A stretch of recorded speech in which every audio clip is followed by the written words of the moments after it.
listening to Nightbreed on Inspire Radio, and hopefully we've got Sam from Werewolves on the line. Can you hear us, Sam? I certainly can. G'day to WA. Beautiful. How you doing, man? Yeah, pretty sick. Yourself? Yeah, good, man. Good. Been a good night over here. Pretty windy, wild and woolly, but it's good. Yeah, I heard it's been a bit gnarly over there. Like everything's burning down. Yeah, everything's burning, and then it's flooding as well. And we got the lockdown. It's crazy times, man. Holy fuck.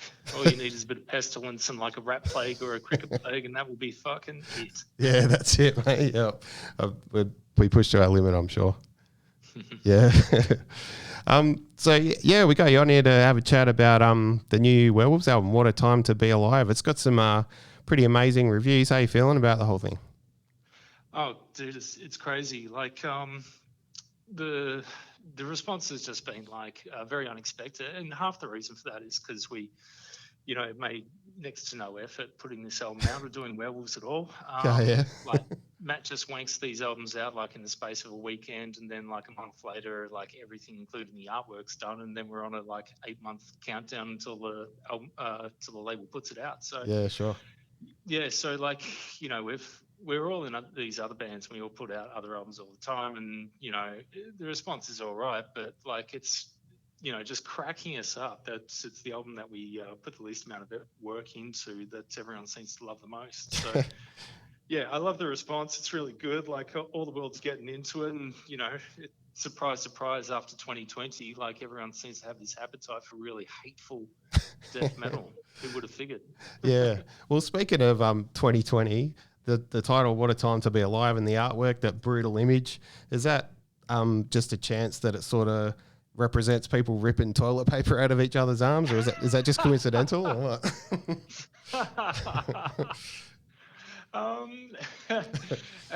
Actually, that is totally coincidental, but yeah, that could be like a full machete fight over dunny paper, right? Yeah, or the I last reckon. pin of like beans or tuna, like left in Woolies. Yeah.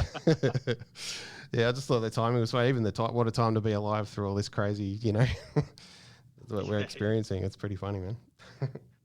Yeah, I was trying to really fit it to just how everything felt at the time. Like I'm a little bit of a futurist. I like sort of reading all my economics papers and geopolitics and policy sort of like websites and stuff, and just trying to project into the future a little bit.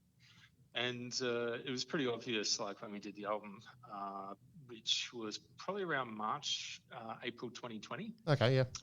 That things were going to be kind of like things weren't going to go quietly. Yeah. And 2021 especially is just going to be like an absolute freak out. And originally, like the title for the album was Hate Speech. Okay. Which I figured like, encompassed the album and the time pretty well. But there's too much of a chance that everyone would like hear that and then start like saying that we were like, Nazis or supremacists or like weirdos or something or other, or find some reason to get all cancel culture on us. Yeah, I was about to say you'd be cancelled, mate. Yeah. Yeah. So it was suggested that we came up with another title, and I just thought like, I could already see at that point that it's going to come out end of January 2021. US elections were going to be just recently in the past. It was obvious already then that it was just going to be like, it was going to go buck wild. And so it's like, right, this is probably the most darkly sarcastic sort of title that we could possibly call it. So let's call it that. Yeah, beautiful. Well done, man. It fits, definitely. Cheers. So, what's the go with live shows over your way? Like, is there anything going on? Is there any way to promote the album on stage? Look, there can be.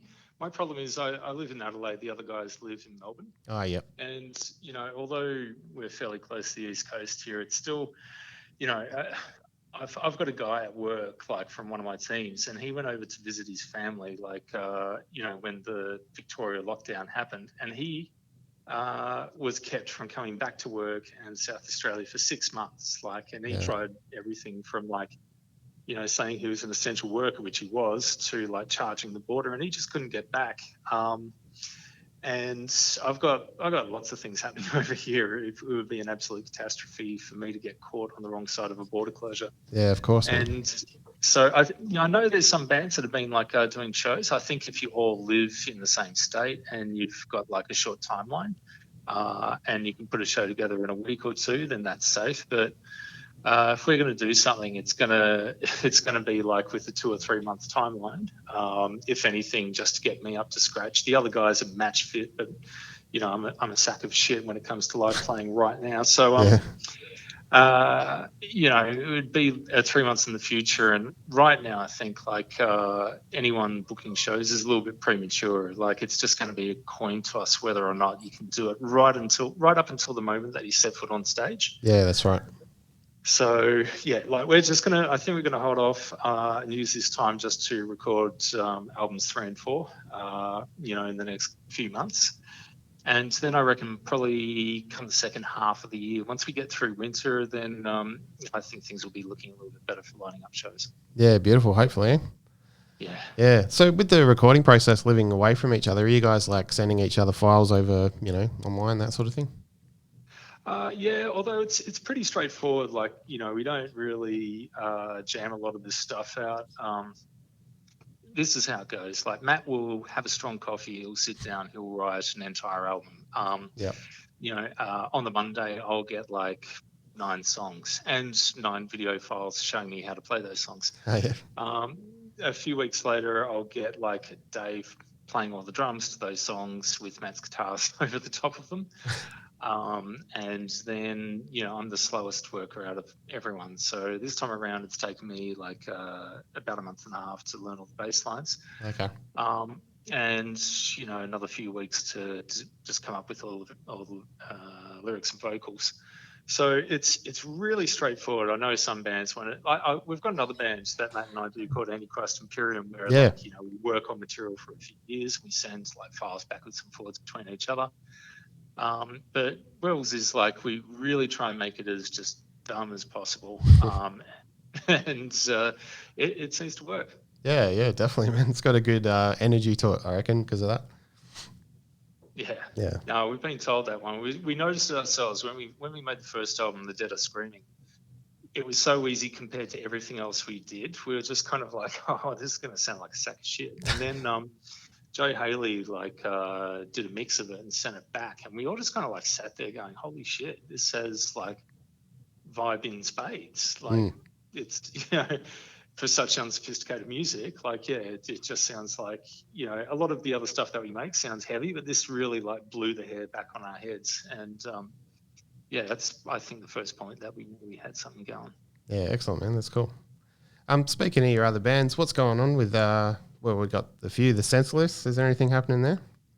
Senseless has album number 4 like sitting there ready and waiting to be recorded.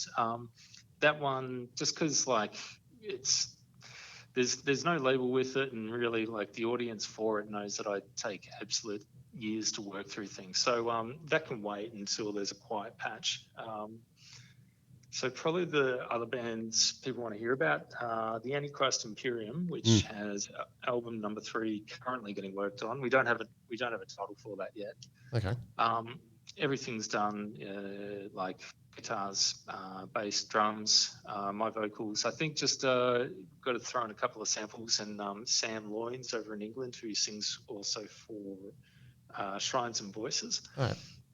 He's going to do his part. So we're just waiting on like getting all the stems at the moment, and then we'll put in a few months of work on that. Cool. And I think the other one everyone will probably be wondering about is Berzerker. Yeah, of course, man. Yeah. Yeah. So Berzerker announced last year that an album was coming out that year, and we got quite a far way into doing it. It was like myself and Matt chucked in a bunch of material. But then Jason and Ed from the Wolves, who also jumped in on the first album, they were chucking material too.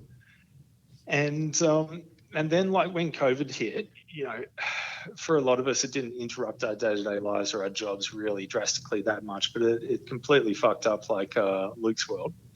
So he's just been dealing with 2020, and hopefully this year will be a bit more stable for him so he can get it finished off. Yeah, I hope so, man. I know everyone's keen. It'll be good. Oh yeah, no, I've heard like some of the tracks on it. It's heavy as fuck. Like, excellent. Luke loves technology and recording technology, and he's not afraid to like use stuff that the metal world or the music world like would never touch or be interested in. Is really gung ho with that, and as a result, like you just get this next level of like production and sound and sonics on there as well. So yeah, it's when that one comes out, that will be worth hearing. Yeah, awesome, man. Cool. All right, well, look, I better let you get back to work. Thanks a lot for your time, man. It's been good. Cheers, my pleasure. Cool. See you, man.